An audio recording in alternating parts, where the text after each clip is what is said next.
Well-known author, investment banker, consumer advocate, analyst, trader. Chris Markowski is the watchdog on Wall Street. You want answers? Exposing the lies and myths that the big brokerage firms, the mainstream press, and the government are pushing to keep Americans away from financial freedom. You can't handle the truth. Bringing America the truth about what really happens in the financial world. Ladies and gentlemen, we're not here to indulge in fantasy, but in political and economic reality. This is the Watchdog on Wall Street. Oh, so many pop culture sub-references I could use to describe, once again, the position that I'm in, we're in, at Markowski Investments and the Watchdog on Wall Street radio show. Been there, done that. And what comes to mind is this Seinfeld bit with Newman, the mailman, and he's freaking out on Jerry. He's just like, the mail keeps coming, Jerry. It just keeps coming, and it never stops. Well, it's kind of the same thing with the industry, the business that we're in here. It's okay. It's okay. It's to be expected. And we're doing everything and anything we can to help as many people as possible. Again, people starting to wisen up, starting to see more accounts transfer in from Robinhood and some of these other online trading outfits where people did a number on themselves. But again, that's you're tossed aside by all these other firms. Which we do. We rehabilitate. We do account repair. It's something that we've been involved with since we began, helping out people that were ripped off by the boiler room operators. I used to, I used to get a hell of a lot more bent out of shape. I've kind of learned to understand that you really cannot fight the terrain. You can't. Talk about that, dealing with the terrain. What's out there. I've come to accept the fact that, I can come on this program, and I understand. Man's got to understand his limitations. I understand that this is not the old Rush Limbaugh program with that type of reach. I mean, we're on some 200 some odd stations at a myriad of different times over the course of the weekend. Our podcast continues to grow. But even with that, even with the reach that we've had, sometimes it takes people years or a bad lesson, doing something wrong with their portfolio, to finally call and sign up for our personal CFO program and get their finances in order and done the right way. Many moons ago, because I'm a big fan of Greek mythology. It's a story entitled, it's a Greek mythology. It's Sisyphus. Everybody familiar with Sisyphus? And I wrote a column entitled Sisyphus and the Watchdog, and I compared myself to the Sisyphus. Sisyphus was the founder and king of Corinth, and he was known to be a crafty fellow throughout his life, but he saved his greatest, I guess you want to call it, scam or bit for last. When the god Hades came to claim him personally for the kingdom of the dead, he brought with him it's kind of a novelty. Hades brought these handcuffs. It was new at the time in ancient Greece. And Sisyphus, being shrewd, clever, he asked all the right questions. And wow, those are really cool. Those are nice handcuffs. So Hades was persuaded to demonstrate their use on himself. And that's how the god of the underworld, Hades, found himself locked in Sisyphus's closet for many days. And again, Hades can't go around claiming people for the kingdom of the dead. I mean, nobody would die. So you'd be out on a battlefield and you get your head chopped off and it'd come right back on. You're out, you're having fish and calamari down by the sea there in Greece at the end of the day. And he kept this up. He tricked Hades again after Hades got out and by telling his wife not to bury him, and didn't have the coins for Sharn, the ferryman. All this Greek mythological stuff that I find fascinating. But eventually Hades got him. Hades got Sisyphus, and his Sisyphus is condemned for eternity to push a rock to the top of the hill. So he's got to do every day. Push a rock to the top of the hill, and guess what? As soon as he gets to the top, that rock rolls right back down on top of him all the way to the bottom, and he has to do it again. I've come to grips with the fact that that's what we do here, and that's okay. That's okay. I've made peace with that. I used to yell and scream a hell of a lot more here on the program, thinking that kind of maybe shock and awe and covering all the ripoffs and scams that people would wisen up. But human nature is what human nature is. I'm hoping that people, you're not going to fall victim to the same nonsense again and again and again. You're going to look at market corrections. You're going to look at what's happening out there and start making poor decisions. It's not a matter of if, people. It's a matter of when. Market sell-offs, crashes, whatever you want to call them, they happen. Some of the more recent ones. We can go back. Let's go back to October 87. Yeah, the entire year. Mega party taking place out there. It was phenomenal. Look at this. Wow, market's up 30%. Then you had some odd things taking place. Economic growth started to slow. Inflation started to pick up. People talk about this financial product that was being sold at the time called portfolio insurance. That's what some people think started off the whole thing. There were no circuit breakers in place back then, and bang! You had a bad Friday, October 16th, which led to a really bad Monday. Okay, it was bad, but guess what? It turned around.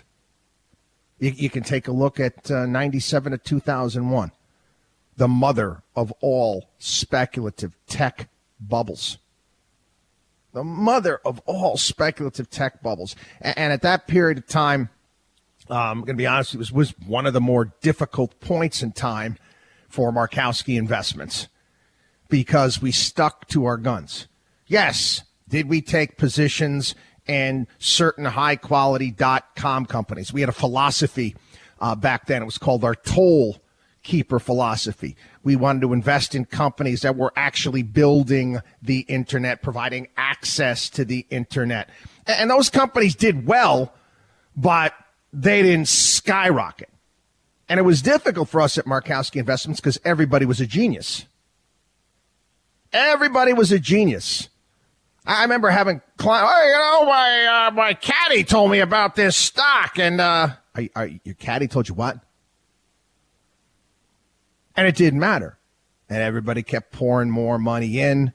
That was when the discount houses were really getting going, the Ameritrades, the E-Trades, all that stuff. And guess what? Boom. But we have that period of time, the NASDAQ was up 85%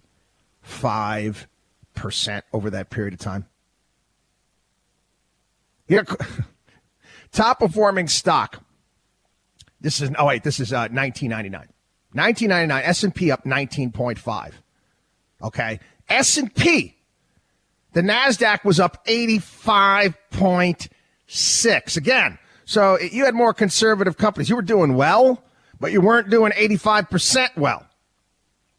Qualcomm up 2,619%. 12 other stocks up 1,000%. 7 were up over 900%. Then it ended.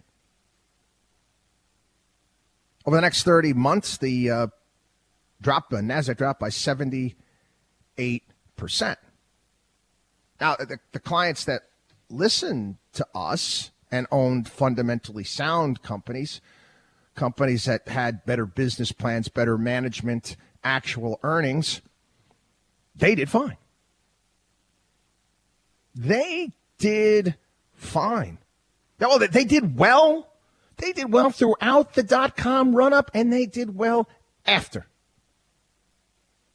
And we can point to every single situation out there. We go to 2000, Great Recession, 2007 to March of 2009. S&P fell 55% over that period of time. 50. That's a big hit. And I got to be honest with you. You know, some of the companies that we had in our portfolios at that time, we got out of them. We had to reevaluate what was taking place, and that's okay. There's nothing wrong with that. But we didn't hide underneath our beds. We didn't take portfolios and put them into a Prince Albert can and bury them in the backyard. We kept looking for value. We kept reinvesting. We kept dollar cost averaging. There was a lot of value out there. And we can go to all sorts of examples where there's corrections, sell-offs, manias, and panics. If you fix your attention on what you know, your intelligence, again, understanding the terrain for what it is, rather than emotion, you're going to do well. Again, as I said, I've become a hell of a lot more stoic over the years. You don't see me yell and scream as much here on the program. I just, another quick memory from the movie Wall Street. Gordon Gekko realizes his scheme is falling apart and stock is dropping, and he's screaming at Bud Fox. And Bud Fox said, Gordon, you told me don't get emotional about stocks. At the time, he was still making money on the deal. He just wasn't making as much. That's what you have to do during these periods of time.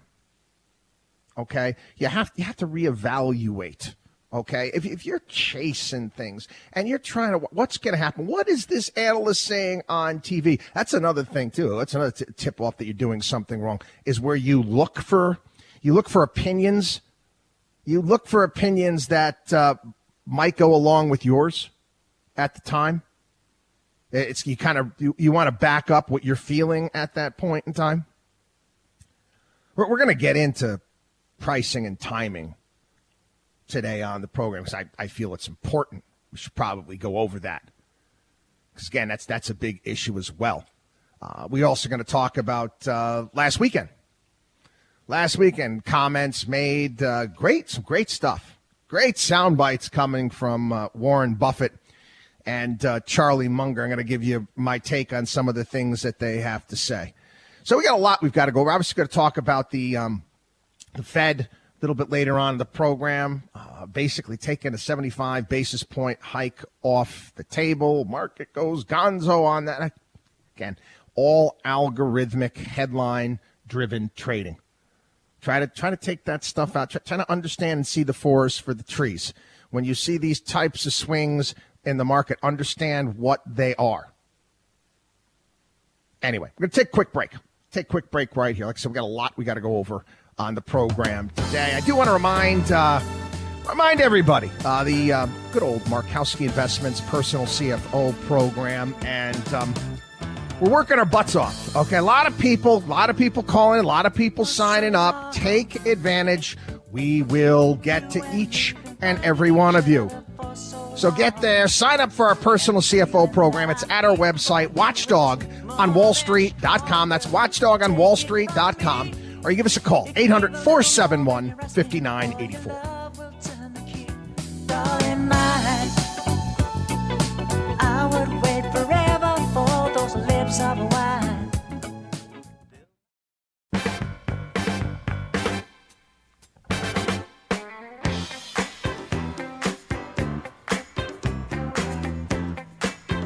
The only man who is taking on the Wall Street establishment. You're listening to the Watchdog on Wall Street with Chris Markowski.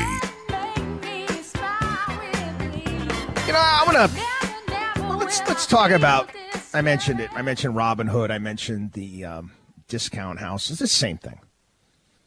It's the same concept. Okay, the same concept. Robinhood, Ameritrade, E-Trade, DLJ Direct. I'm mentioning some of these ones back from the late 1990s. They're basically means to get people to part with their money. Again, back, I guess in the 1990s, it was all done. It wasn't done on your smartphone. There wasn't smartphones. There was at that time it was a Motorola StarTAC. It was like a flip phone. There were no smartphones back then. It was computers. It's computers and day trading and getting online, and they had your various different message boards that people would get on. They still do that today. Trading software. You sign up for this one. We're giving you the best available information trading. Oh, we'll give you access to level 2 quotes. They would do all of this crap, again, to get you to gamble in their casino. That's all it is. It's a casino. Again, you don't have to. You could go there and you could actually think and invest. But that's, again, if you did that, fine. Okay, but most people do not. And this is why I get this cascade of accounts coming in that are down 50, 60, 70%. And these people are smart because they finally realize that doing the same thing over and over again and expecting different results is, well, lunacy, stupidity, whatever you want to call it.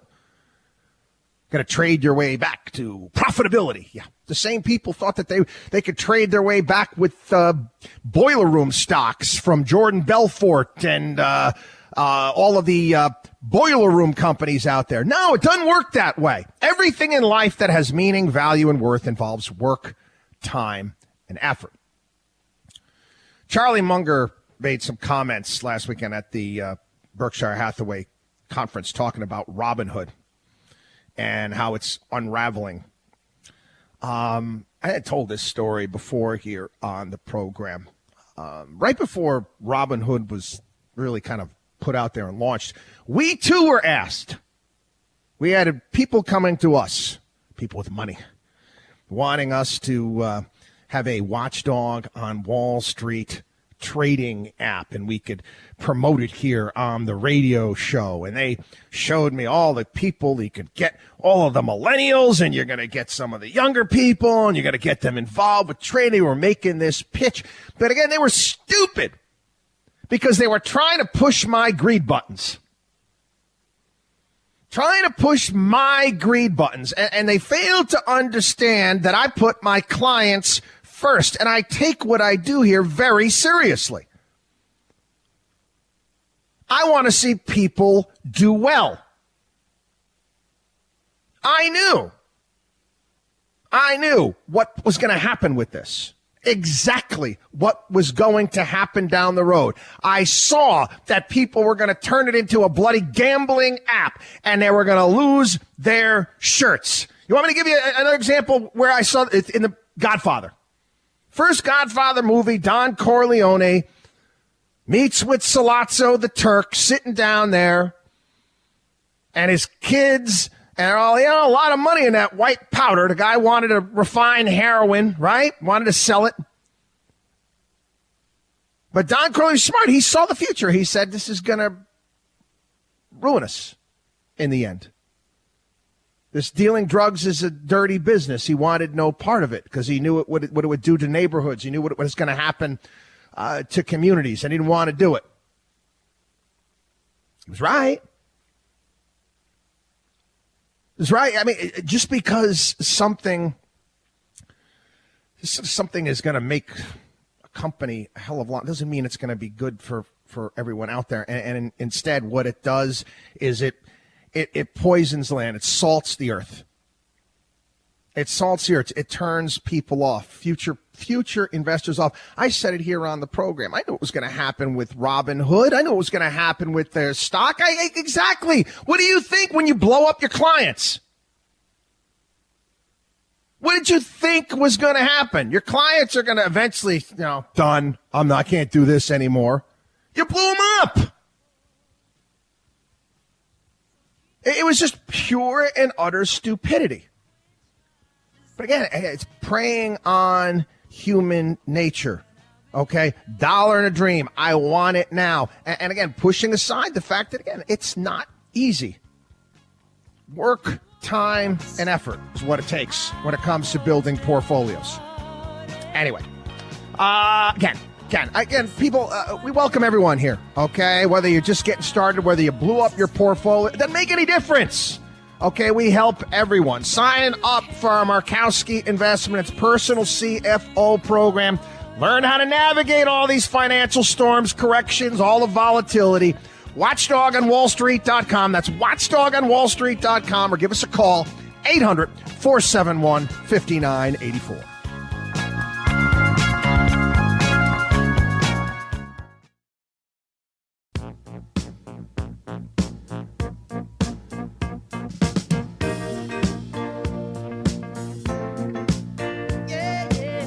You should believe in math, not magic. You're listening to the Watchdog on Wall Street with Chris Markowski.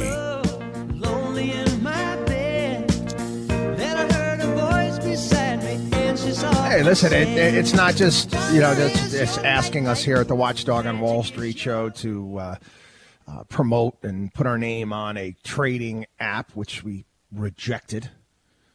It's other things as well. Other trading academies and all of this stuff wanting to advertise on my program. Yeah, I know. Other big-time talk show hosts, again, they'll take anything. You're going to throw money at them. They're going to advertise it, promote it on their show. We won't do that. You understand? We won't. Not going to happen. Not going to happen. And in fact, like I said, you can listen to the commercials during the break here. That they're not mine. Okay? Just so you know, they're not. Anyway, this is amazing to me. It really is. Taking a look at the amount of money that was lost by mom and pop investors trading stock options on these platforms. Billions of dollars with a B. Billions of dollars trading stock options.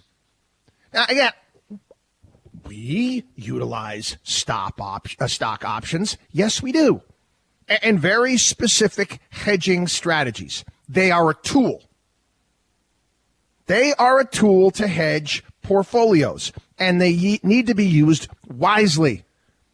In the same way, a chainsaw needs to be used wisely.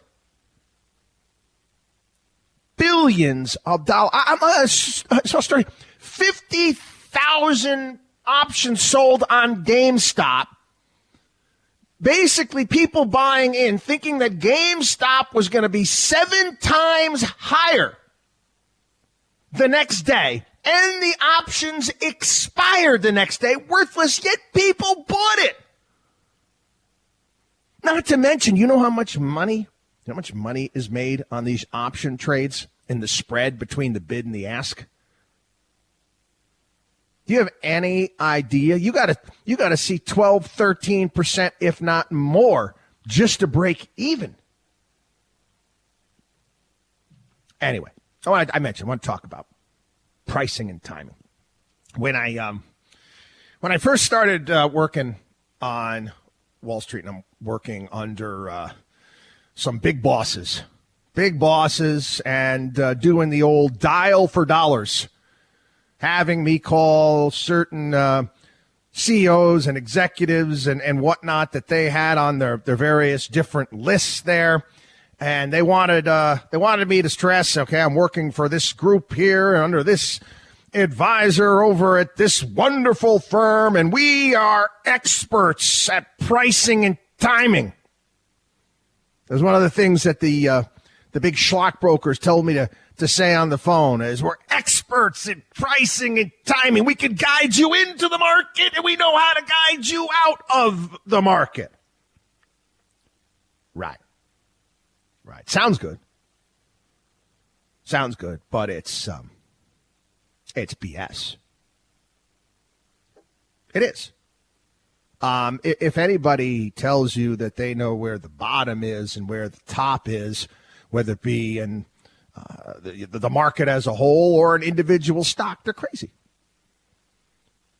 There have been countless times in my career where we've invested in a company. We've taken a look at it. We've taken a position for a myriad of our clients. Everyone's portfolio is different. Okay, we don't run a hedge fund here. We, in essence, build a fund around you and your family is what we do. That's what the whole personal CFO program is about. But we'll take a position in a company. We'll look at the fundamentals. We'll look at everything that's going on. And guess what? Stock goes down. The stock goes down. Now, again, back in the 1990s, obviously, I was a hell of a lot younger at the time. And, certain clients, you'd put something in, it would go down, they'd start getting upset with you. And, I had a difficult time taking it. But, as of now, I could, this is what we do. This is what has worked, okay? Whether you can like it or you don't like it. I mean, there's the door if you don't like it. We do well, and we've been doing well. I guess I didn't have the same confidence back then, but who would? I was much younger. And something would go down. Was I wrong? Were we wrong? Did we screw up? No, we didn't screw up. Where's the company going to be? Why did you buy the company? Where's it going to be 5 years? Where's it going to be 10 years? Where's it going to be 20 years from now? And it was a company that we were buying at the time. It was down for various different reasons, but the value it was paying at the time was a ridiculous dividend. Got into it, went down another 10, 15%, and then since then, we still own it.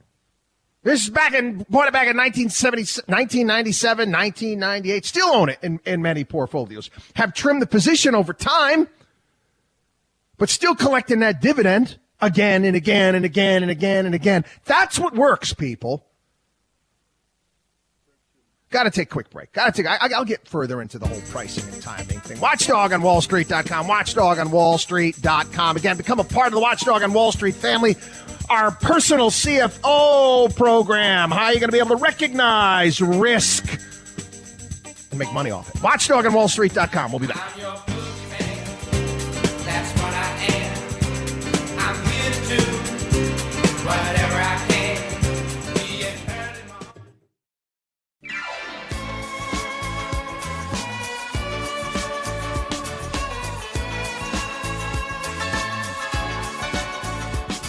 Bringing America financial freedom one listener at a time. You're listening to the Watchdog on Wall Street with Chris Markowski. So, people, not good at timing. Not good at timing, nor is anybody. Nor is anybody. They love touting these people on TV. They were right. Who's the top fund manager for the last quarter? Who gives a damn? Who cares who the top fund manager was who guessed right the last quarter? I kid you not. I got an email this past week from another one of these fund companies talking about how we win 100% in cash on April so-and-so. You don't know what the hell. You don't know. You have no idea. You don't have the faintest idea what the stock market is going to do when it opens up. Nobody does. What I'm good at is figuring out value. Figuring out value, what we're getting, what we're buying. Is it good? Is it a high quality company? That's the entire idea. People, they obsess over finding the perfect time to buy a stock or know when they think they're going to sell a stock. How about buying a company, investing in a company, and watching it? See how it does over time. And guess what? Market sells off. And you see an opportunity, it's still a high-quality company, everything's going great, and it comes down in price, maybe you buy more. Because I know that's what I'm doing with many positions. Many positions right now. I say, wow, it's greater value. This company's great. You know, I'm gonna buy more down at these levels.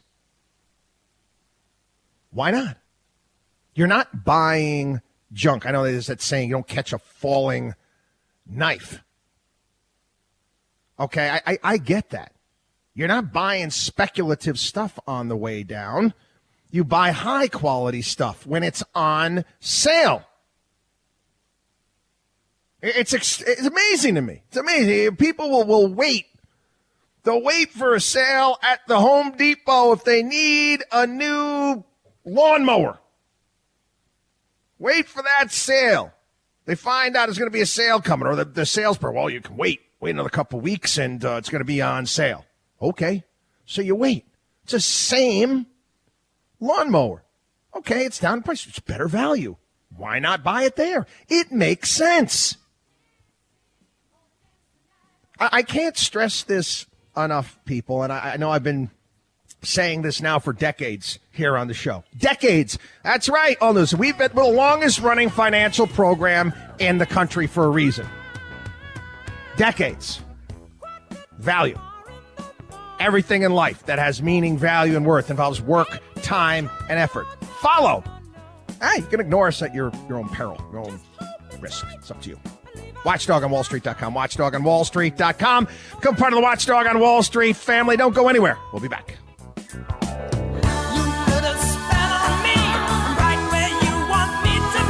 You're listening to the Watchdog on Wall Street.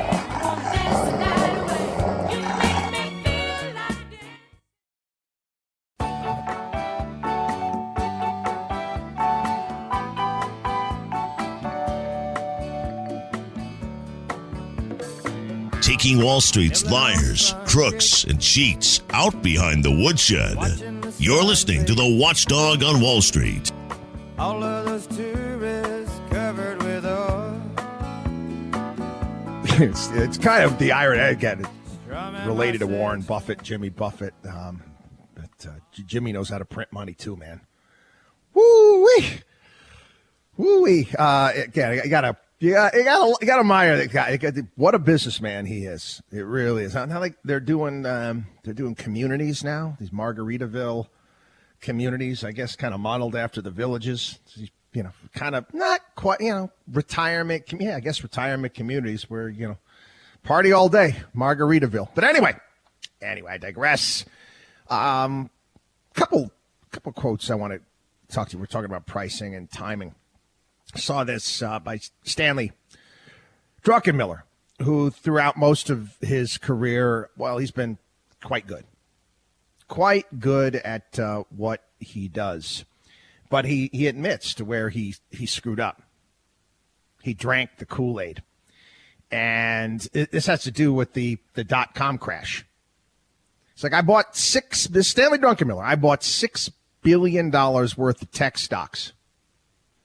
And in 6 weeks, I had lost $3 billion in that one play. That's important. You asked me what I learned. I didn't learn anything. I already knew that I wasn't supposed to do that. I was just an emotional basket case, and I couldn't help myself. So maybe I learned not to do it again, but I already knew that. That's Stanley Druckenmiller.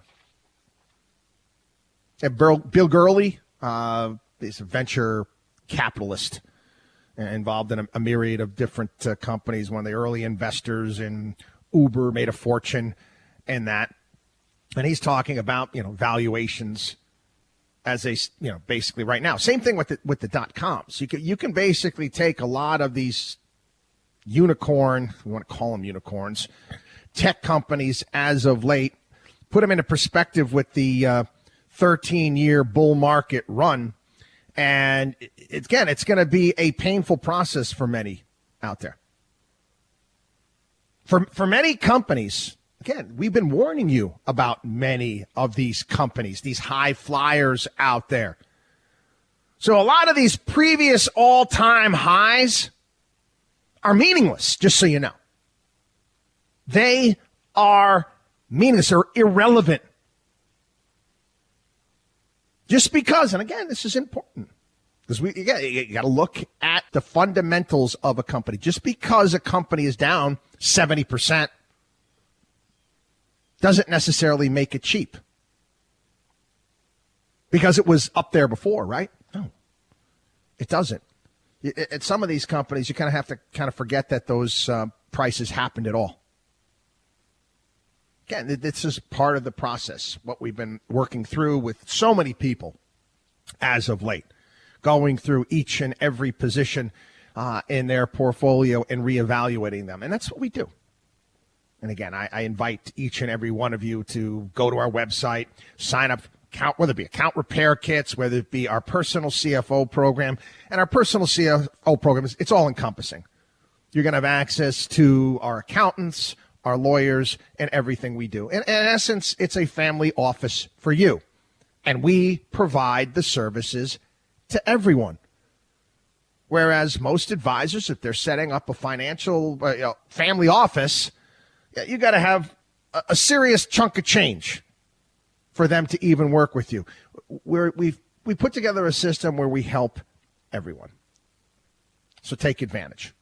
Anyway, got to get into some rip-offs and scams. I got a stack here. This is not necessarily a rip-off and scam. I saw this story. And I said, I got to share this with everybody because it's kind of a teachable moment when I see things like this. There's a financial advisor out there, a woman. She accused, I'm not going to get into the names. She accused J.P. Morgan of poaching her clients. She came over to J.P. Morgan and she said that the people there at J.P. Morgan were not nice to her. It was a culture of unchecked greed, misogyny, and she actually filed a complaint with the U.S. Equal Employment Opportunity Commission. This lady has been in the business since 1993. Since 1993. Now, she's accusing J.P. Morgan of this. This is a woman who's worked at Goldman Sachs, worked at UBS, and worked at Merrill Lynch. Now, I'm here to tell you there's nothing different between any of those firms. They are one in the same. And I would ask a question of this person. Again, this is for you to understand how this industry works. Why do you think this lady went from one firm to the next firm to the next firm? Basically, all mirror images, the same thing. Oh, I know it might be the difference between flame-broiled and fried burgers, McDonald's and Burger King, but it's still a fast food burger joint. Same thing. Why? Was it for her clients? No. It was for her clients. It was for her.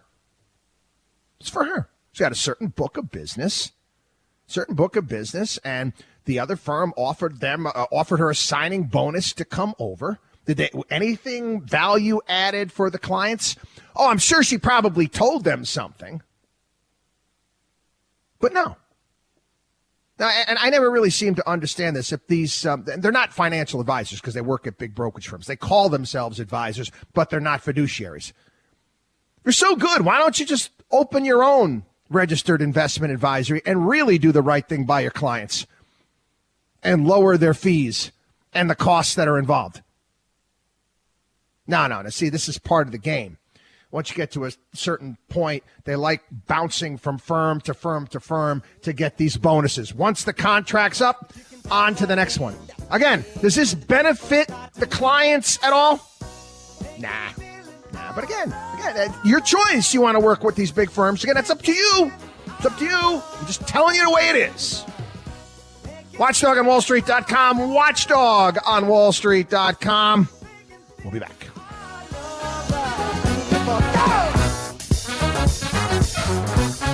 Chris Markowski is the Watchdog on Wall Street.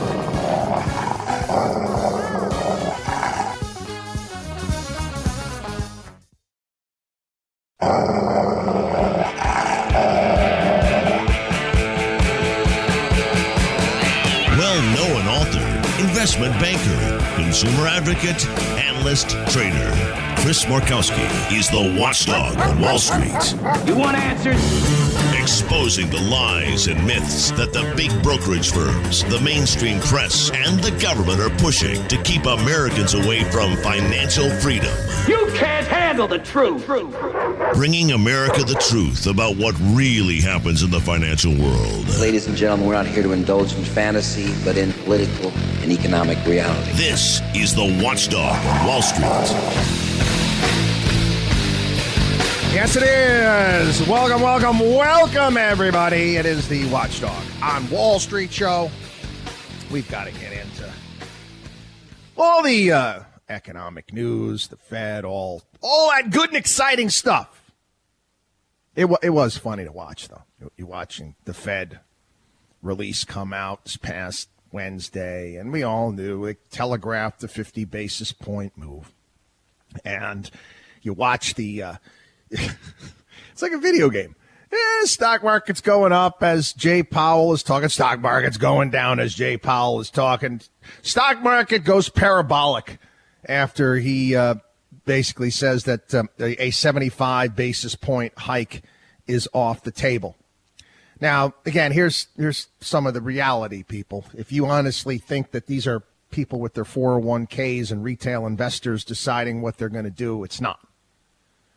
Okay, this is all high-frequency traders. These are all algorithms that are being played out that move based upon whatever is in the headlines. So you're gonna invest based upon that nonsense?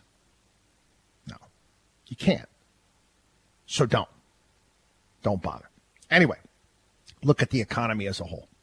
Had the GDP numbers down 1.4%. I don't know. They might get revised. Who knows what's going to happen? But I did get a kick out of the fact that you had certain economists come out saying that they were shocked. I can't believe the economy went backwards. They were shocked by this. And I'm scratching my head and I'm saying, how could you be shocked? How could you be shocked based upon what we've been watching? We've been talking about inflation for a long time here on the program, for not just the past couple of years, okay? For years, because it's something you have to take into consideration if you are a good, decent financial advisor that cares about their clients, is the fact that your clients are being lied to by the government, by the mainstream media, by the Federal Reserve on a regular basis when it comes to inflation. And the best way I tell people to understand inflation is just take a look for yourself. You know, you go to the grocery store, you pay your bills. What did you pay 5 years ago? And then they're telling you that there's no inflation out there. But yes, has it gone parabolic? Were we 110% right that it was going to go parabolic? And all of the, hundreds of PhDs that they've got. Think about that. How many, it's like a joke, a riddle. How many PhDs does it take to get inflation calls right? I don't know. I don't think that there's enough of them on the planet. The Federal Reserve employs hundreds of them. I guess it's what people do. You want to get a PhD in economics? Is that you just automatically go and apply at the Fed? What exactly do you do there all day long? I'm curious. You ever wonder that? So what did these people do at work all day long? Again, to bring back the Bobs. What do you say you do here if you can't get this right? And Chris Markowski on his radio show has been consistently right, and you've been consistently wrong. What does that say? Anyway, right now, you kind of pull politics into the whole economic situation that we're going through right now. People talking about, it's in essence what we have, okay? We don't, it's not a, it hasn't been called. You need 2 quarters of negative economic growth for it to be in a recession. Stagflation. If you're not familiar with that term, that's a slowing economy with inflation at the same time. And many people are saying that is pointing, you can point right to the administration for some of their policies. Yeah, you can. But it's most certainly you could fix this. You could alleviate it. You could make it a hell of a lot better by getting the hell out of the way. By just getting out of the way and letting people go out and do business. Letting people go out and build and create. Basically making the terrain, removing all of the stupid regulations and the minefield that you put out there. I've written about this before, and I talked about it in the terms of Gulliver's Travels and Jonathan Swift and the Lilliputians on steroids. Well, Jonathan Swift modeled Gulliver's Travels. Basically, it was satire on his time. The Lilliputians and their kingdom of Lilliput. That was a study of what life was like in England. The Lilliputians were 6 inches in stature, however, possessing all the haughty and self-importance of full-size men. Think John Kerry. That was the Lilliputians. Adjectives such as ill-tempered, two-faced, ethically challenged, greedy, deceitful, and jealous all come to mind. Jonathan Swift actually used several characters in his novel as a direct comparison to some of England's leading political figures and the endless roadblocks and red tape that they continue to subject the citizens to. Yeah. At the end of book 1, Swift draws a comparison between Gulliver, the gullible man, that's what Gulliver was, the gullible man, and the Lilliputian, vicious, diminutive politician. The politician is always a midget alongside Gulliver. It is what it is, people. Again, we have 2 main manuals here in the United States, right? When people talk about the Constitution, I love the Constitution, and I'm an originalist when it comes to the Constitution. I wish we followed the Constitution, but we do not. We do not. We got 2 rule books here in the United States. You got the Code of Regulations, and you got the Tax Code. And the Federal Code of Regulations is hundreds of thousands of pages. And it grows. The costs involved with complying with these rules run to the tune of trillions of dollars. You want to deal with the supply chain issues. You want to deal with inflation, all of these things. What the country needs to do is get the hell out of the way.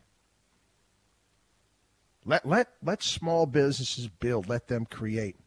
It was funny, a little side note, a bit of a local story. New York City, so many restaurants. Again, so many restaurants have been closed down, shut down, haven't reopened. And, the city and the new mayor wants to get them open again. And all these people are like, well, you know what? Why don't you get rid of all of your various different licensing in this regulation and that regulation and all this other crap that makes it so damn expensive to run a business? Why don't you get some of that stuff out of the way? Then maybe, I don't know, could be me, call me crazy. I might want to go out and take a risk. You know how many businesses that I have chosen not to invest in over the years? Simply because I'm looking at the type of government crap I've got to deal with? Yeah. Sometimes it's just not worth it. You say, you know what, I could maybe make some money, but, my time value is important, and all of these things are important. And what do they want to do? They want to heap more regulations, right? We got to expand the EPA. We got to expand all of these organizations. You know what's fascinating? Everybody's upset about paying, well, not everybody, but most people are upset about paying a higher cost for their gasoline at the pump, right? I can't believe Europe is actually heading in the right direction. Saying, hey, you know what? We're going to get rid of regulations and we're going to help out in regards to taxes. I mean, they've done everything wrong for an extended period of time. But at least they're getting their mind right now. And this is across the board. Across the board. This was I talked about this on the podcast. Talking about a looming housing recession. You had home builders, the major group of home builders out there. What's the National Association of Home Builders? Okay, over 10,000 of them. 10,000 home builders. Now, again, think about that. You're a home builder. How many people do you also employ in your business? Just think about that. They all signed a letter addressed to the administration saying, get out of the way. They're talking about their inability to build homes, the cost of building homes, the cost of materials because of tariffs. And they didn't ask for a dime. Many groups will go to, give me money, subsidize me. They didn't ask for a dime. All they asked is for help when it comes to all the crazy regulations out there. Again, you can take a look at the cost of lumber. We've got tariffs on lumber coming in from Canada. Makes the cost of a single-family home almost $20,000 higher just since last August. And they also talked about scaling back regulations. Compliance. Okay, regulatory compliance accounts for nearly 25% of the costs of building a single-family home and over 30% for a multi-family development. I went through this at my house here. Who do I got to pay off? Who do I got to pay off here to? You guys got to pay. You got to pay expediters just to get permits and to do simple things. You got to pay people money. Wait, you got to throw money, flush money down the toilet because this person knows somebody at the town so they can put your thing on top of something. I mean, it's pathetic.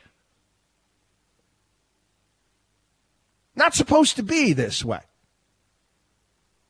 So again, you could talk about, and I agree, inflation most certainly is a monetary issue. You printed too much damn money. We get that. And quite frankly, the Fed running off its bond portfolio is going to do a hell of a lot more than raising rates, just so you know. Running off that bond portfolio, sucking some of the money out. I get that. But at the same time, you want to continue to grow the economy. Get the hell out of our way. Okay? We, the people of the United States that actually work for a living, that build, create, employ, sign checks, pay taxes so you people in D.C. and the various different capitals can have your government jobs. Get the hell out of our way. WatchdogOnWallStreet.com. WatchdogOnWallStreet.com. Again, become a part of the Watchdog on Wall Street family. All sorts of great stuff.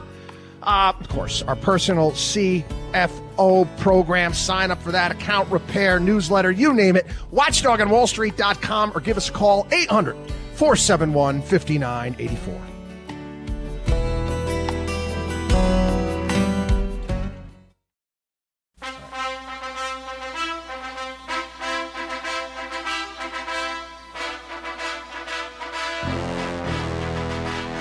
This is the Watchdog on Wall Street.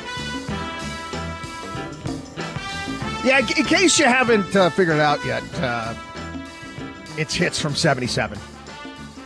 Hits from 77 this week here. And again, some 70s tunes. Little theme to Rocky. And, man, I love that story. And I love that story, Sylvester Stallone. Yeah, familiar with that? Huh? Sylvester, he wrote it. He wrote Rocky. And, again, he was working as an usher at movie theaters in Manhattan. I didn't have any money, anything like that, but he wrote this, and the studio offered him a pretty good chunk of change at the time, $100,000 plus, I think it was, for his screenplay. And he turned them down because he insisted that he play the title role. Turn them down. Yeah, that's tough. And you're living in 1970s New York, rat-infested apartments. You've got no money, and someone says, "Here you go. Here's 6 figures. Change your life, kid." No, man. I gotta play the part. That's awesome. Love that story. Anyway, let's talk a little bit more in regards to regulations here. I just want to comment one more. There's a quote that I grabbed. It was actually in the column that I wrote, "The Lilliputians on Steroids." It was from Iran, and it was from Atlas Shrugged. When you see that in order to produce, you need to obtain permission from men who produce nothing. When you see that money is flowing to those who deal not in goods, but in favors. When you see that men get richer by graft and by pull than by work, and your laws don't protect you against them, but protect them against you. When you see corruption being rewarded and honesty becoming a self-sacrifice, you may know that society is doomed. Now, again, I'm optimistic. I don't want society. I can't believe that society is going to be doomed. This is why I do this. One of the reasons why I do this program, I got 3 kids.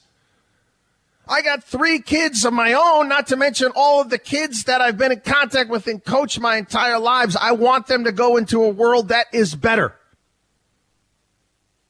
And we need to strive towards that. But anyway, quickly on this as well. We were talking about home builders. Home builders and what's happening in their industry. And now we're starting to see stories out there about a housing bubble that's about to crash. And you get stories. Did the Fed just pop the housing bubble?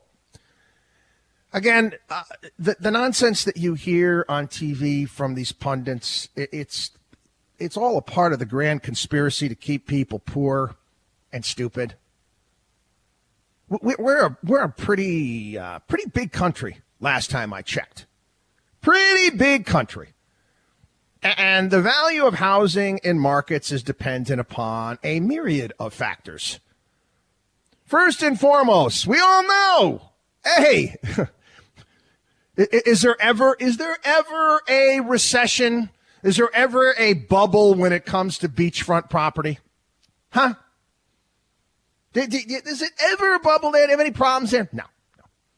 What about areas of the country that are doing really well as far as job creation is concerned? Let's take some not traditional areas. Let's take a look at Austin, Texas, Nashville, Tennessee, Tampa, Florida.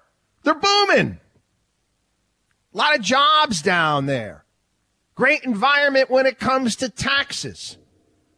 Now, has their housing market may have been overextended? Sure.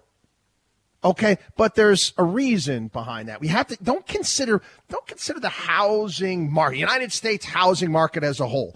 It depends on where you are. And there's a myriad of factors. What I try to stress to people, okay, when it comes to your home, it's the same thing. It's the same thing. If you've got the money to buy, you need a home. You have to live somewhere, right? You have to live somewhere. And you're concerned about whether or not the real estate market is too high. Maybe it's too expensive here. Well, when are you planning on moving? I mean, if you're planning on, buying a house and moving out of it in a year or two, well, yeah. Okay, then that's not really owning a home. That's kind of trading real estate. That's more of a spec situation. But the same thing holds true for housing as it does for stocks, in the sense that, you know what, you want to find value. And whether or not you can afford to live in that home. You don't want to be house poor. Does it really matter? You buy a house, let's say, for $250,000. And let's say real estate prices come down over the next couple of years, and the house, if you wanted to sell it, is worth $200,000. Does it matter if you're still residing in the home? Does it matter to you at all? No, it doesn't. Okay? Buy something that you can afford. Understand that historically over time, you might see 2 to 3% appreciation over that house over a 20, 30-year period of time. Okay? It's not an investment. It's a home. It's a bill. Treat it as such. Watchdog on WallStreet.com. Watchdog on WallStreet.com. We'll be back.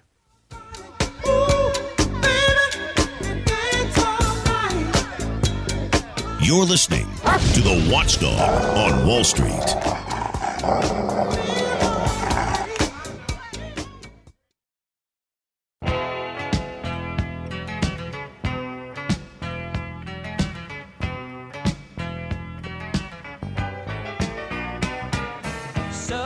The only man who is taking on the Wall Street establishment. You're listening to the Watchdog on Wall Street with Chris Markowski. All right. Again, the Elon Musk drama continues, and I got to admit, it's pretty funny. Some of the tweets that he puts out there, I got to hand to him. It's funny. And I don't go on Twitter. I don't. But you hear about these. You hear about these tweets. They publicize them. What happened? Was it Alexandria Ocasio-Cortez wrote this long tweet, basically saying that in essence, the world, the sky's going to fall, the world is going to end. It's going to be a dystopian nightmare if Elon Musk takes over Twitter. He puts it out in a tweet. He responds, "Stop hitting on me. I'm shy." It's great stuff. I mean, it really is. But then all of a sudden, people are finding out that, gee whiz, he wants to make money on this venture. Twitter hasn't done crap, okay? As a stock, I touch it with a 10-foot pole. What exactly is your business? Did you see what they pay these people? And these are all far left-wing loons all the time that are always comparing about problems in regards to wealth here in this country. They're a lawyer for who's in charge of, in essence, censoring people. He's getting $17 million a year? What do you do for $17 million? Again, if a lot of these companies out there become nothing more than ATMs for the people that work there. And I played that bit from Gordon Gekko from the Teldar Paper stockholders meeting from the movie. And he's pointing a finger at all these vice presidents making $200,000 a year plus, and they're going on their hunting trips. It's small potatoes compared to today. I love buyouts. I love it when people come in and throw out all of the garbage, get rid of the gunk. I hope he steps in there and fires all these people that don't do a damn thing, because they don't. Hey, I went to an Ivy League school. Shut up. What do you do? You just sit around there based upon your opinion and you censor people. Or newspapers like the New York Post. But yeah, Elon Musk plans on taking Twitter private, fixing it, and then selling it. The funny thing is that, again, you get the leftists are all upset about this. That this is bad. We have an entire what is it, that HGT, I don't know the name of the network out there, Flip or Flop, and all of these television shows where they're stepping in, they're buying a broken down home, they fix it up, and they sell it at a profit. What the hell is wrong with that? I think that's great. Think of Twitter as a broken down house, and Elon Musk is going to step in and fix it and try to sell it for more. It's called capitalism. And if you participate, you can become wealthy. Just saying. Anyway, as I get off the beat track, I got to get into crypto. Why do I got to get into crypto again? I get tons of emails on this topic, and Warren Buffett, Charlie Munger, last weekend conference going off on cryptocurrencies, and the debate goes on. The debate goes on whether or not it's real and whether it's not real and all sorts of good stuff. First and foremost, okay, and I've got some experience when it comes to currencies. And you know what my experience was is that I want nothing to do with trading them. Oh, yeah. Yeah, way back when. I trained for a bit when it comes to currency trading. And this is back at a point in time when there were more currencies. There was drachma, there was the lira, there was the Deutschmarks, all sorts. The euro existed, but all of these nations still had their own currency. And the actual trading of currencies. And I learned very quickly that individuals can't make money doing this. The only people going to make money doing this are institutions. They have the leverage, they have the power, they can move markets. So I see this past week. I get it sent to me. I get this clip sent to me. This is a panel on Bloomberg. A panel of idiots on Bloomberg that are stunned. They can't believe that all of a sudden these crypto traders are developing gambling problems. They bloody call the things tokens too, for crying out loud. And they get into it, that the people get addicted to it, and they got to sit in front of their screen because something might change or whatever it may be. What is going to change? What is going to change? At least in real currencies, there's, geopolitical issues that you could have happen in certain countries, or whether or not they're printing more money, inflation, a myriad of other things that would affect that currency, whether it be the yen, whether it be the dollar, whether it be the euro. Doggy coin, Dogecoin, whatever the hell you call it. Is there something happening over at Doge World that you can figure this out? Anyway, got to take a quick break. We're going to delve into this a little bit further. Watchdog on WallStreet.com. Watchdog on WallStreet.com. Don't go anywhere. We'll be back. Rely on the old man's money. You can rely on the old man's money. This is Colonel Denny Gillum, the host of Front Lines of Freedom, your military talk radio show. North Korean leader Kim Jong-un warned yet again that North Korea could preemptively use its nuclear weapons if threatened, as he praised his military for a massive military parade. Kim expressed firm will to continue developing his nuclear-armed military so that it could preemptively and thoroughly contain and frustrate all dangerous attempts, including ever-escalating nuclear threats from hostile forces. The parade showcased intercontinental ballistic missiles that could potentially reach the United States and a variety of shorter-range missiles that pose a growing threat to South Korea and Japan.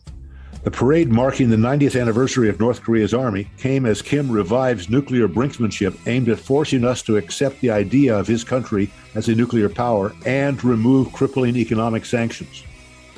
Folks, as weak as our nation is right now, this is a serious threat. Thank you for joining me for A Minute with the Colonel. My mom is a breast cancer survivor. The United Breast Cancer Foundation saved her life. Their free breast cancer exam caught the cancer early, and that saved her life. But now the foundation needs your help so they can continue offering free or low-cost breast screening exams, saving more women's lives. Help them by donating your car, whether it's running or not. They'll provide fast, free 24-hour pickup, and you receive a charitable tax deduction, plus the great feeling you'll get knowing your donated car is going to help save more lives. Just call 800-741-9778 to set the wheels in motion. They take cars, trucks, vans, and SUVs, running or not. Call 800-741-9778. The United Breast Cancer Foundation needs your help, and your donation could literally save women's lives, helping them catch breast cancer early, like they did with my mom. Donate today. 800-741-9778. That's 800-741-9778.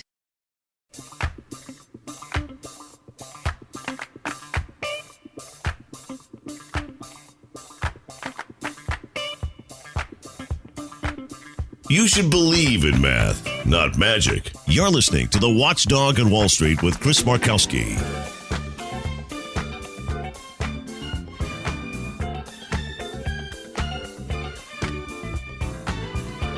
All right, righty, welcome back, everybody. It is the Watchdog on Wall Street show. Always honored to have you tuned in to the program. So, again, a lot of the cryptos out there all bent out of shape because Warren Buffett explaining again why he doesn't believe in cryptos. And it's the same reason why I don't believe in cryptos. Oh, no, the millennials are going to hate the what? Listen, okay. Even though I don't believe in them, do I own a tiny little bit? Yes, I own a wee little bit. I'm not a big speculator by any stretch of the imagination, but guess what? Guess what? If it works out, great. If it doesn't, it doesn't. That's the thing that you need to understand. You cannot, you yourself, okay, you cannot will something to happen, okay? Everybody has to believe in it. That's the key. That's the whole idea when it comes to currencies, when it comes to banks. If people stop believing in a bank, what happens? People run to the bank and they pull their money out and the bank will collapse. Now we have insurance to protect people on their deposits to $250,000. Now they raised that back during the financial crisis from $100,000. But that's the whole thing. It's just a system of belief. I mean, several weeks ago we talked about that South Park episode from way back when, during the financial crisis. People worshiping the economy, worshiping some sort of made-up currency. Okay, I understand the technology. I understand the potential and what it could be.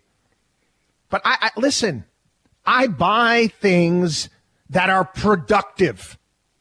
You get it? I invest in things that are productive, meaning there's going to be some sort of, they put out a good, they put out a service. Sure, commodities, certain commodities that need to be used to go into some of these productive things. This is why I've never been into gold. I've never been into gold. I know it will give me thousands of years. It's been a storage of value. Why? I don't know, because it's party. People used in jewelry. In jewelry. But again, what has gold? What has done? Gold's been up over the past several years, but compare it to some of the other commodities that are out there that are necessities for a modern economy. Which has done better?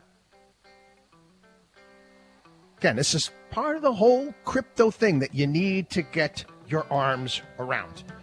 Got a little bit more on this. We went real long in the last segment. But again, I want to remind everybody, again, become a part of the Watchdog on Wall Street family. Markowski Investments personal CFO program. Learn how to navigate financial storms, corrections, volatility. You name it. It's a family office for you. Everybody, our accountants, our lawyers are at your service. WatchdogOnWallStreet.com or give us a call at 800-471-5984. Chris Markowski is the Watchdog on Wall Street.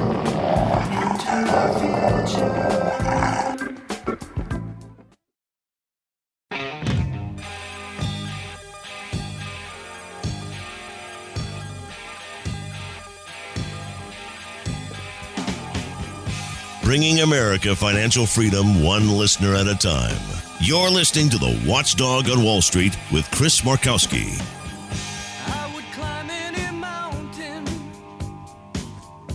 Gotta admit, I got a lot of really hoo-ah, rah-rah, preach Markowski, preach type emails from people around the country talking about my rants on college education and the idea that we should be forgiving student loans.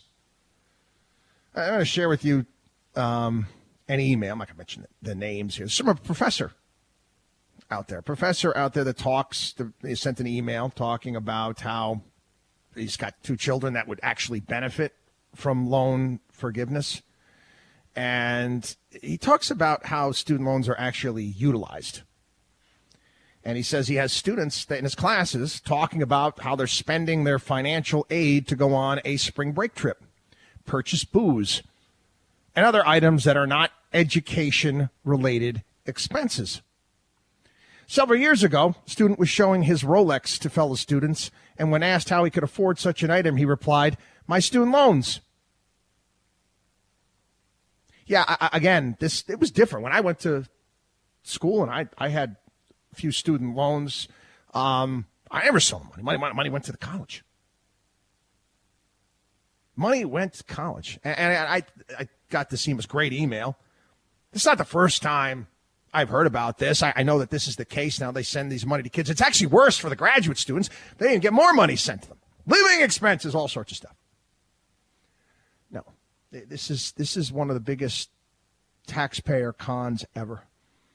And I'm telling you right now, the administration, they want to do something.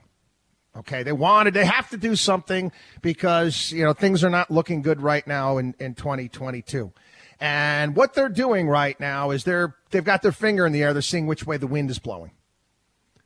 And they don't know. They don't know how it's going to turn out. They're not sure whether or not the country is going to be a grab your torches and pitchfork moment where it's going to just tick people off to no end. Because a lot of people that busted their buttocks paying off their student loans, working their butt off, paying their way through college, doing all of these things. And this might really tick them off. It makes me, this is one of the things that angers me now more than almost anything else. The idea that we're just going to say, hey, you know what? You don't have to pay. Forcing me to pay for someone else's education. Again, you kids out there, you brats, I'm going to call you exactly what I'm going to write to your face. You're a lazy brat. You heard it from me. You're a lazy brat.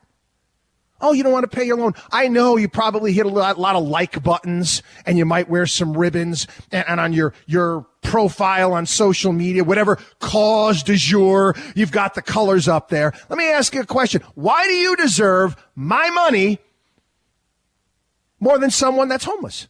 Or the money to go to poor or go to some cause like curing cancer? Why do you deserve my money more than those causes? Explain that. You're going to a college and university where you got gyms and cappuccino machines and espresso machines and rock climbing walls and all this crap. And you feel that you're entitled for me to pay for that for you? Explain. Do explain. Do explain. I can't believe I haven't seen a single bloody journalist out there approach Elizabeth Warren or these people and ask these questions. What are you, chicken? Have you anybody been on a college campus as of late? My dorms, the building, my freshman dorm, we had metal beds and like these metal closet because they ran out of room, and we were in a study hall, four of us down in a corner. There was no carpet, there was no television, there was no phone, there was nothing. Communal bathroom. I'd taken my daughter on recruiting trips. She's going to colleges. The dorms look like Westons, for crying out loud, many of these places. Blows my mind. And I should have to pay for that for you, is what you're saying. It's a con. Not to mention the fact that colleges and universities are hedge funds. Hedge funds. Yeah, you could take a look at the breakdown. Forbes magazine, this is from a couple of years ago. I grabbed it. Broke down the finances and played Follow the Money with Colgate University, Hamilton, New York, fine university. After paying for professors, support staff, building maintenance, and student services, Colgate still had over 50% of the headline tuition left. That was not even including all donations and grants that the university received. Now follow this. Again, it's like government jobs. like I said, if you know the right people and you're working in government or you get thrown out of government, you go get a job at a college and university. Since 1980, the number of administrators per student at colleges has doubled. Doubled. It takes the village to monitor the safe spaces and make sure that all the Halloween costumes don't offend anyone. Do you understand the waste that's involved? I mention this all the time. My alma mater, Syracuse is always hitting me up for money. They're always hitting me up for money. This school's over $80,000 a year to go to now. And then they say, wow, look at the lovely rock climbing wall that we built for the children here at the... what? You want me to pay for that? Nah, sorry. I've got better places where I'm going to spend my charitable contributions. Anyway, got to take a break. Watchdog on WallStreet.com. Watchdog on WallStreet.com. Take advantage of all the great stuff we have at our site. Watchdog on WallStreet.com. We'll be back. See the light, no one can see the light. Kept on looking for a way to take me through the night. Couldn't get it right, couldn't get it right. You're listening to the Watchdog on Wall Street.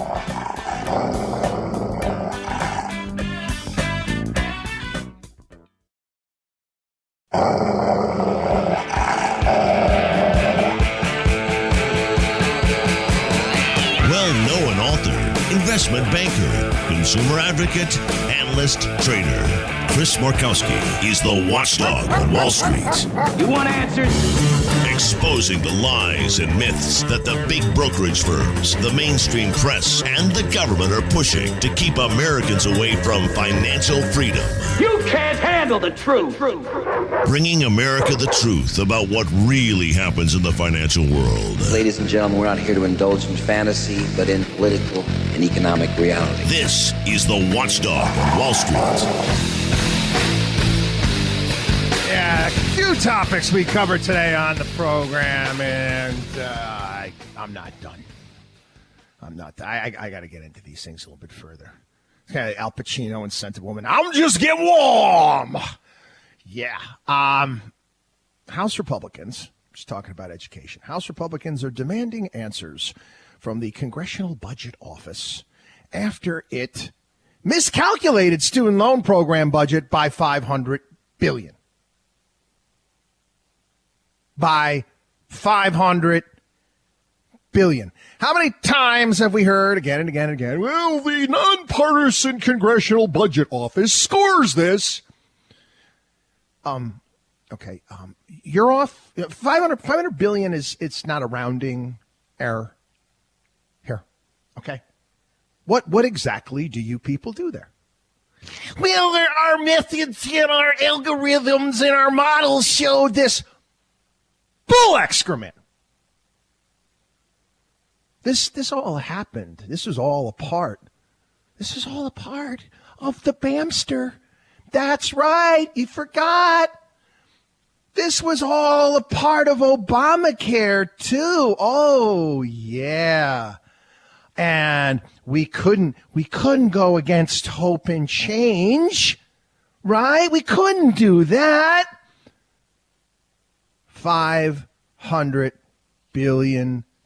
Why would we ever trust the Congressional Budget Office? Why wouldn't? Again, I'm President of the United States. You're all fired.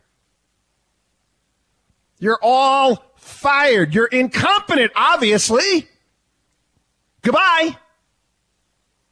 Goodbye. We're going to actually bring some people in that actually, might know what they're doing. I don't care. It's a problem. All these I'm a civil servant. Gone. Results matter, for crying out loud. How can you be off by this amount of money? And again, we told you in 2010 what was going to happen exactly. Exactly. Anyway, great story as well, talking about trade schools seeing a massive student boom, talking about all the job openings in this country and the type of money that people are making, leaving some of these trade schools 6 months to become a welder, automatically getting a job right away. Yeah, I've got countless clients that are in these fields. They call them blue-collar jobs. Yeah, whatever, it's a blue-collar job. Many of them own these blue-collar businesses, and they're quite lucrative and necessary. You can do quite well. There's nothing wrong with that.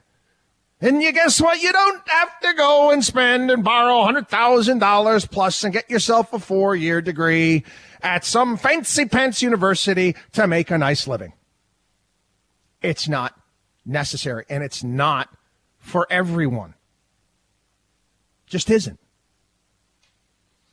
Anyway, I got to do a bit of it. This is from the Wall Street Journal this past week, and I saw this. Got to show this.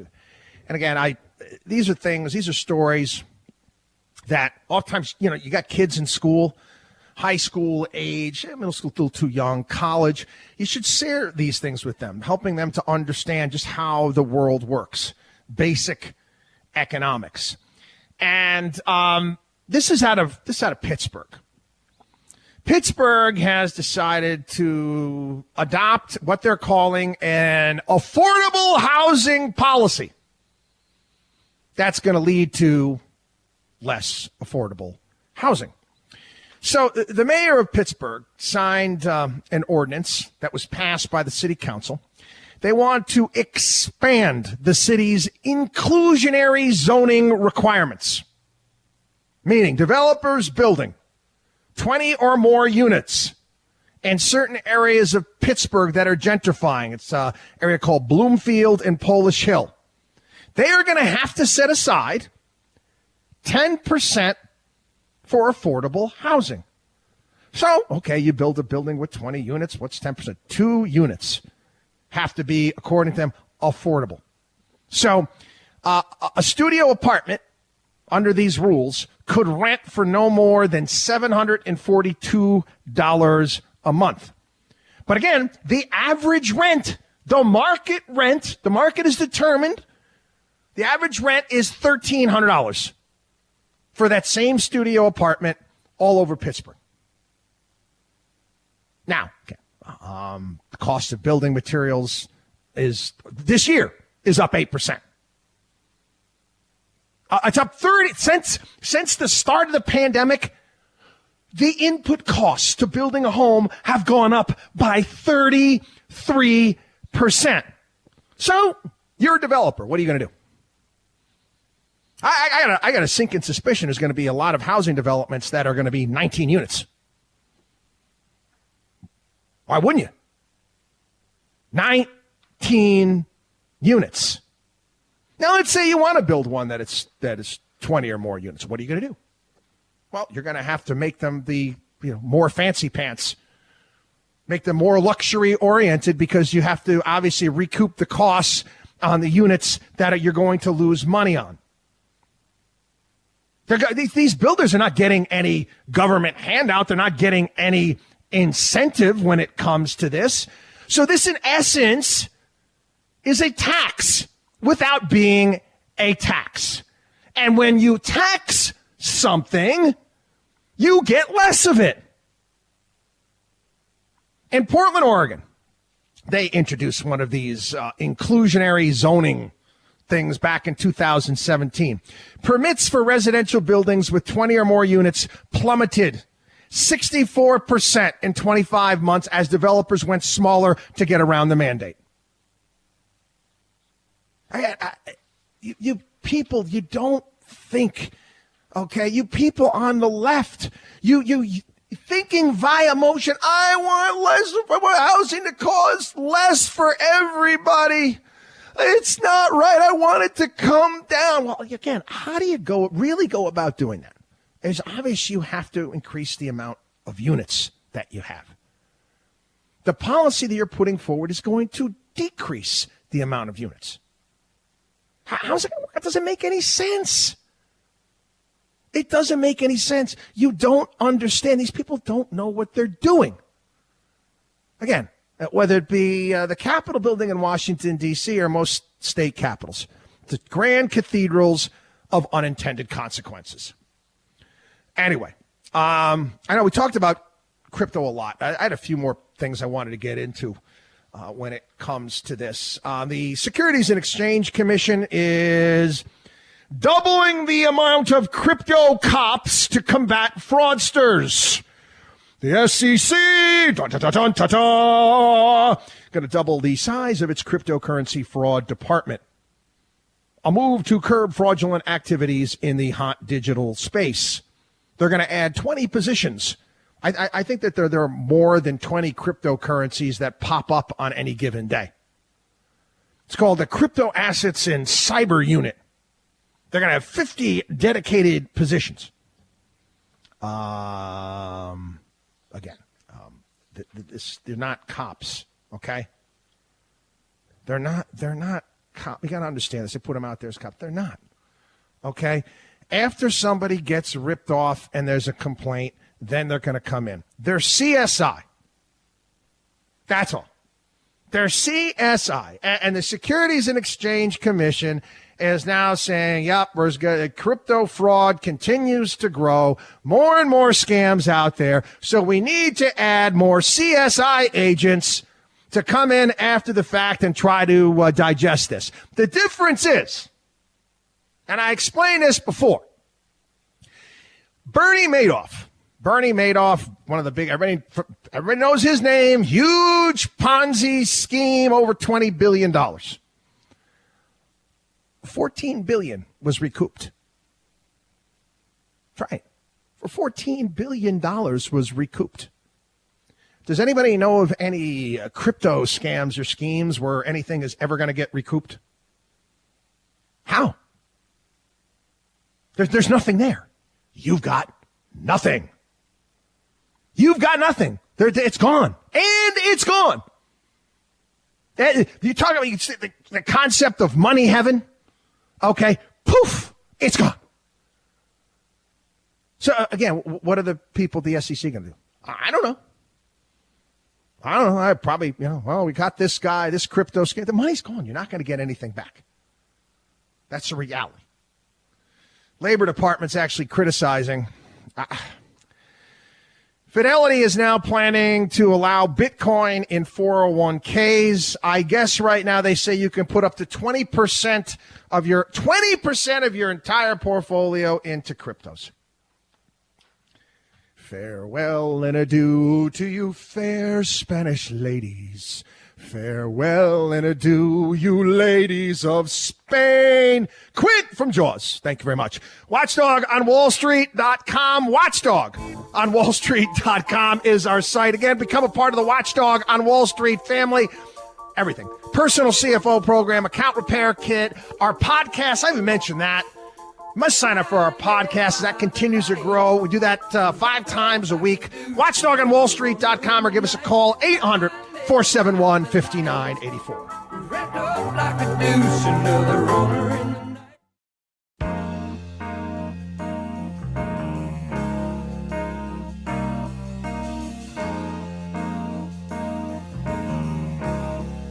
This is the Watchdog on Wall Street.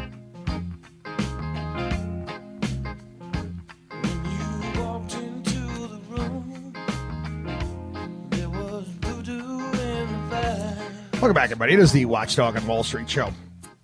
I got to get into energy a little bit here. Obviously, that was a big story coming out in regards to the European Union no longer going to be purchasing Russian oil. Embargo on Russian oil, heading the same direction with natural gas. I know that there's some holdouts here and there. There's contracts that are still in place that aren't going to go away anytime soon. Certain countries in Europe are avoiding some of the the rules that supposedly supposed to prevent them from paying for it in Russian currency, the rubles there, but they're doing it through a side channel. All right, let's take this and put this aside. Okay, put it aside. I'm going to explain to you what's going on. It's just a rebalance. Okay, there's a global output. Russia is not going to stop pumping oil. It's still going to come out of the ground. OPEC this past week announced they're going to pump out a little bit more as well. It's just going to go somewhere else. It's just going to be diverted. If you don't think that there are not going to be plenty of buyers around the globe that are going to be willing to purchase Russian oil, okay, when the spot price, let's say it's $110, let's throw it out there. That's $100, make it easier. And a nation's going to be able to step in and buy it for $70. Manny, we're going to do that. And again, do you see the European Union, you see the United States going after and criticizing China for doing this, or India for doing this, or any other nation? No, they're going to operate in their own best interest. So that oil that was going to Europe is now going to be going there, and oil that was coming from other places that was going to India, that was going to China, is going to go to the European Union. That's all. That's all. And Russia, again, they're not going to be making as much money as they would if it was on the open market, but they will be doing just fine. It's fine. And again, this goes to the fact that we were headed in the right direction, and we went off course. We went off course. Just the carbon costs alone, the fact that we don't put the pipelines in that are necessary. We have no long-term strategy. You know what we got? We got hope and change. That's what we got. Okay? That's basically the business plan of the United States. It's just, I got an idea. Okay. Show me your work. How do you plan on getting from point A to point B? A couple weeks ago on the program, we did the whole South Park underwear gnomes thing from way back when, season 2. Steel underpants, part 2 of the business plan, question mark. Number 3, profit. And I was just thinking off the top of my head, there was a great scene. I love this television show, Entourage, where one of the characters goes to this highly successful agent, businessman, asking for money about starting a business. And he just rips into him in regards to how he got to that point and coming up with a business plan and all of the things that are involved. What do we do? No, I just want green. Hope for green. How are we going to get there? If you want this, okay, we want to have an electrify. We want to electrify the economy. We want electric cars. Okay. We're going to need mines. You're going to need all of these things. Okay? Let's not take this put aside. I mean, if I want to bake a cake, I can't just say, I want to bake a cake. I've got to go out and I've got to get all of the ingredients to bake that cake. You follow? We don't have that here in our country. We just, we got this regulation. We got this government dictate. We got this mandate over here. Nothing in regards to how we're going to get from point A to point B, C, D, E. It's nonsense. It is. Anyway, this Mayorkas, this Alejandro Mayorkas, this head of Department of Homeland Security, some of the things that come out of his mouth, it's shameful. It really is. Shameful, nonsensical narratives that continue to get pushed. Again, I don't know how. I guess it's money. I guess for certain people out there that just don't care. They just care about power and money. It doesn't matter to them what they do or what they say. It really doesn't. This guy is coming out and saying that, again, the biggest problem, domestic extremism, the greatest terrorism threat to this country. Oh, stop, please. Stop. Yeah, I know. We got Nazis in every corner. So, you know, it sounds like Putin with the Azov battalion there in the Ukraine. Hey, we got Nazis hiding behind they're everywhere. And actually, it was funny as you had some members of the House Judiciary come out and ask for data on any referrals that Department of Homeland Security has made to the Department of Justice on the grounds of domestic terrorism, and he's got nothing. It's got nothing. Again, it's absurd. It really is. But anyway, this is interesting. is that the Texas governor, Greg Abbott's actually considering invoking war powers to expand the state's authority to manage their southern border by declaring it an invasion. Now, the issue with this is that if there's blowback from the federal government, then could law enforcement be held liable? At some point in time, I guess you're going to get to a point where you're going to have to push back to some degree. And again, I'm a big states' rights guy. And if the federal government, I'm in charge of state, the federal government's not doing their job and putting undue pressure on my state because they're unwilling to do what is necessary, I guess I'd probably step in. You'd probably have to ask the law enforcement officials saying, hey, listen, this is what we want to do. You can participate or not choose to participate in this. It's up to you because you want to put anybody at probably legal jeopardy down the road. But I got a sinking suspicion that many of these border agents be more than happy to actually start enforcing the law. Quickly, Supreme Court issue this past week. I'm going to take the issue, but I don't want to talk about abortion. We managed to avoid that topic for 20 some odd years here in the program. I'm talking about the fact that I don't like what's going to happen next. This is not good. Okay, this is not good. Our nation, various different sides of the aisle, people, you may not agree with a verdict coming out of the Supreme Court, but you can appreciate the institution. This is not good. And now we're already seeing calls by people on the left saying, oh, we've got to pack the court now. We've got to change the rules. We've got to pack the court. Or, you know what? We got to blow up the filibuster.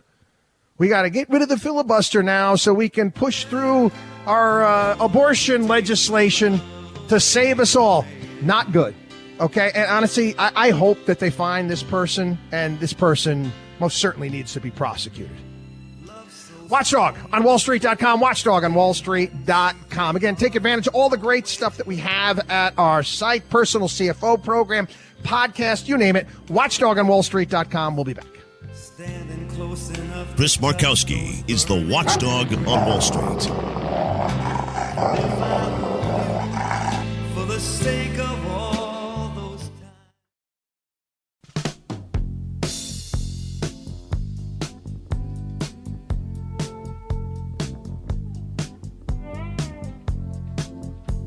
The only man who is taking on the Wall Street establishment. You're listening to the Watchdog on Wall Street with Chris Markowski.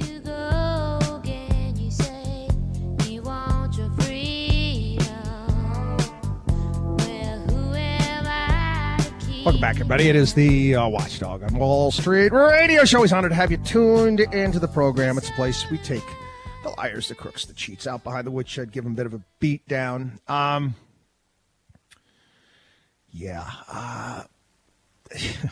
It's pretty extraordinary. It really is when it comes to the media in today's day and age, and where we're at. With some of these people. I reading columns in Time magazine where you've got actual columnists denouncing free speech as a white man's obsession. It's about the white man. It's a white man's obsession. You've actually had columnists come out talking about how wonderful China is. And China, we got to be more like China when it comes to censorship. I can't even get my arms around this. My thing is this. It really is. I mentioned this before. If you don't like free speech, you don't like capitalism, why don't you just get the hell out? Don't let the door hit you in the ass on the way out. Just go. I'm sure China would love to have you. I'm sure North Korea, I'm sure Russia would love to have, some of the country would love to have you. Leave. Why do you have to stay here? It's funny, this columnist Time actually said that Elon Musk is immoral for spending money to buy Twitter rather than spend it on social welfare or justice issues. Oh, yeah. Yeah, we should just, these guys that create jobs, build industries, all that stuff. Yeah, it'd be much better for them to take that money and donate it, okay, which he donates a ton of money as it is. Wouldn't it be better for him to go out and build more and create jobs so maybe people could get them? And that the same columnist suggested that supporting free speech is like some extravagance, like buying Fabergé eggs. And I quote, "Why does Musk care so much about this? Why would a guy who has pushed the boundaries of electric vehicle manufacturing and plumbed the limits of commercial space flight care about who can say what on Twitter?" And of course, their answer to this question is race and privilege. Free speech has become an obsession of the mostly white male members of the tech elite who would rather go back to the way things were. Really? The way things were, huh? It wasn't that long ago. It was a few weeks ago on the program. It was a story. It was on MSNBC saying that, people that go to the gym a lot are somehow fascist too. White, nationalist, fascist. People, honestly, it's amazing. It really is. Anyway, a little bit on what's happening. Stories from a myriad of different outlets when it comes to Ukraine, Russia, what's taking place there. And we constantly are seeing the gruesome pictures come in and various different commentary on what's happening. I just want people to know you're going to get stuff. Just take it all with a grain of salt. I don't trust it. I don't care if it's coming out of the UK. I don't care if it's coming out of Germany. I don't trust any of the stuff that's on the ground right now. I think there's a lot of propaganda on both sides. There really is. You'll hear a story one day, X amount of Russian soldiers being killed. Then you'll hear another story today that this guy, this supposed pilot, Ukrainian pilot, it was a complete fabrication. There's a lot of propaganda being thrown around. So we're not getting the true skinny, what's really happening on the ground out there. Let's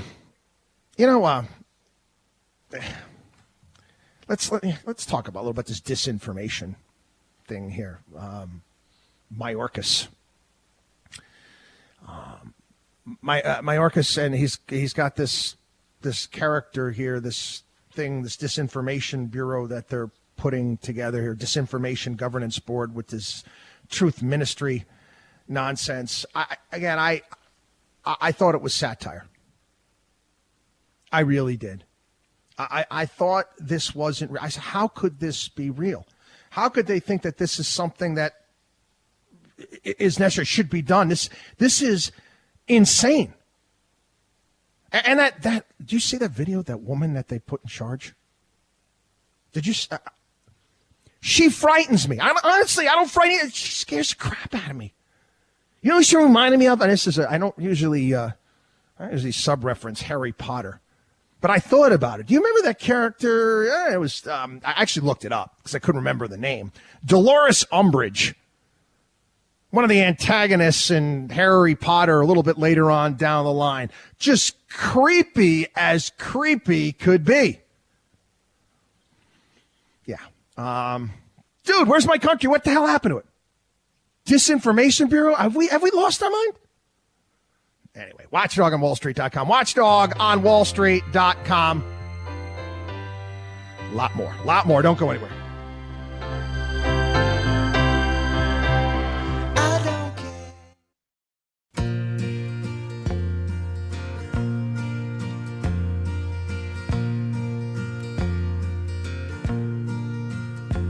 You should believe in math, not magic. You're listening to the Watchdog on Wall Street with Chris Markowski. She took off for rain. You saw this.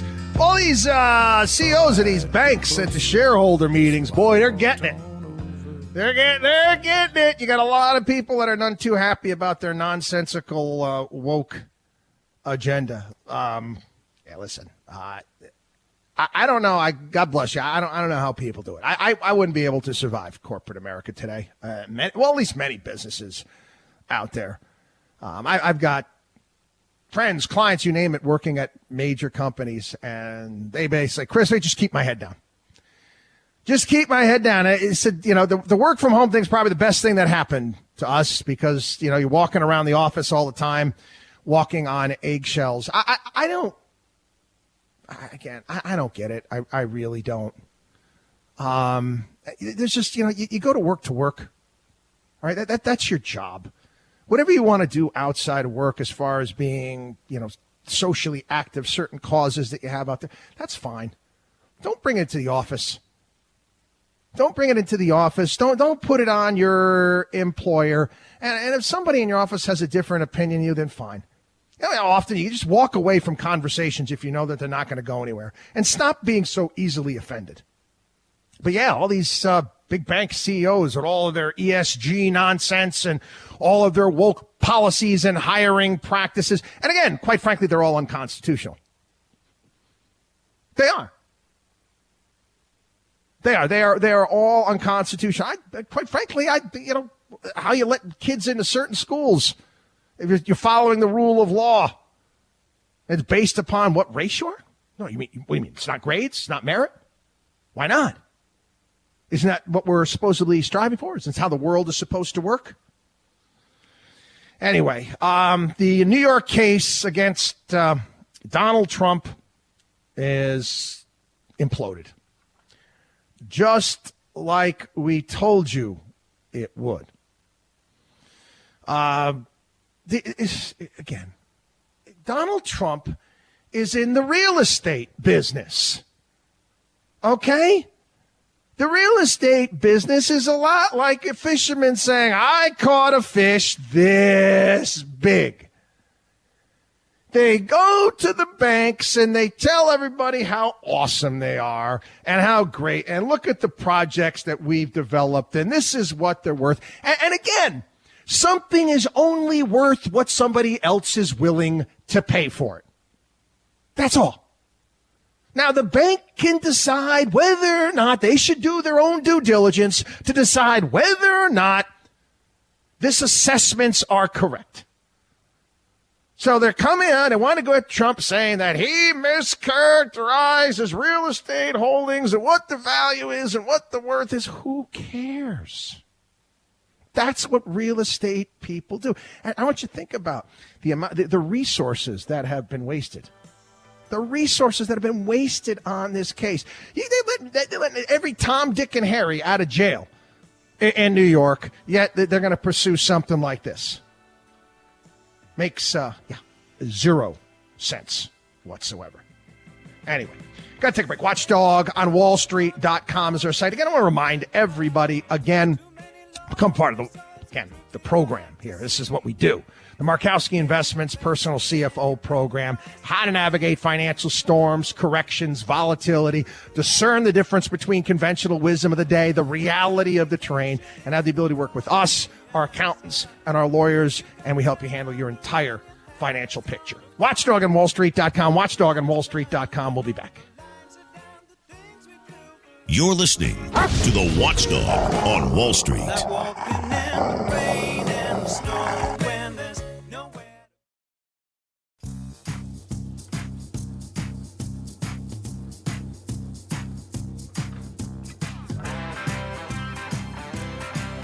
Bringing America financial freedom one listener at a time.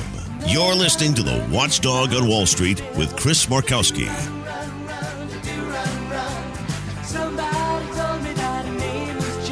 All right, welcome back, everybody. Yeah, one of my favorites, I mentioned earlier on the program, Dave Chappelle, on stage, some whack job decides to run on and attack him and tackles him. That guy didn't turn out too well after the fact. Let's just leave it at that. He looked pretty mangled. He got beat up pretty good backstage. What's interesting, and I got to hand it to Howard Stern. Howard Stern brought this up. I used to listen to him a long time ago. I don't any longer. I really think he's just kind of not been as good. But he makes a really good point when he says, that didn't happen to Will Smith. Did it? No. Okay, because it's Hollywood, right? You're a star. You're treated differently. You're an elite. You know, we see this happen all the time. That's why I laugh. I said, people thinking that this whole Hillary Clinton stuff and Hunter Biden laptop's going to ever turn into anything. No, it's not. And the same reason why that Will Smith was not beat up backstage at the Oscars by their security. He's an elite. Yeah, you go to Animal Farm. Again, unfortunately, this is the direction our country is going, and it's not right. But, some pigs are more equal than other pigs, right? Anyway, Apple employees. Apple employees are saying that if they make us return to the office, it's going to be bad. It's going to make the company younger, whiter, and more male-dominated. What? How? How is that possible? Are you going to transition? I know that's the thing now. If you have to go back to the office? Oh, younger, whited, and more male-dominated. There's a group. It's called Apple Together. It comprises some 200 employees of the company's 165,000 in total, released an open letter to Apple's executive team last week. Thoughts on office-bound work? You know what I'd do? 200? Goodbye. Hey, geez, you don't like it here. You don't like the way that we're doing things here. You see, we built this multi-trillion-dollar company, and you're an employee here, and you want to dictate how things are? There's the freaking door. Get out. Why is it so hard? I don't understand. Why is that so hard? Just fire these people. And why would you want to stay there if you don't like what you're doing? You're in Silicon Valley or Cupertino, California. You can't find another job elsewhere? If it's so bad there, why not go? And obviously, you must be all haughty-taughty and real smart, and you must be great at what you do. And if you're that great at what you do, someone's going to hire you, correct? I don't get it. I really don't. Get out. Leave. Washington, D.C. elementary school gives a 4-year-old an anti-racism book. And this is 4-year-olds. And they're asking kids in the class to identify racist family members. I don't see when things like this happen. I just don't understand. I would be down at the school in a second. I'm like, my kid's coming out of here. Or get this teacher out of classroom. I don't want my kid being exposed to this. 4-year-olds, for crying out loud. They learn not to become racist. They go out and they play and they mingle with others, and they're kids, children. Can't they leave all of your liberal clap, trap, bull excrement? Can't you just leave them alone? Can't you just keep your hands off the kids and let them enjoy their childhood? Man, I did everything that I could when my kids were younger to allow them to be kids. The wonder of being a kid. And why would you want to wreck that? Anyway, Exxon. It's kind of like the Apple story. Exxon has banned outside flags like the Pride banner from company flagpoles. ExxonMobil will no longer allow banners of outside organizations on its flagpoles, angering some employees who in the past had flown a rainbow pride flag. Again, I'll say it here. Listen, I'm going to be honest with you. I don't take pride in being a heterosexual. I take pride in other things. But I don't think that's, just not a source of pride for me. What my preferences are. I'm sorry. Okay, let's take that and put that aside. Who the hell do you think you are? All of a sudden, you work at Exxon, and you all of a sudden think that you have to put your flag up on the flagpole. I missed all this. Just something happened. Something happened at a certain. Again, I keep pointing to maybe the everybody gets a trophy stuff because I didn't experience that. What gives people the idea that they think that this is okay?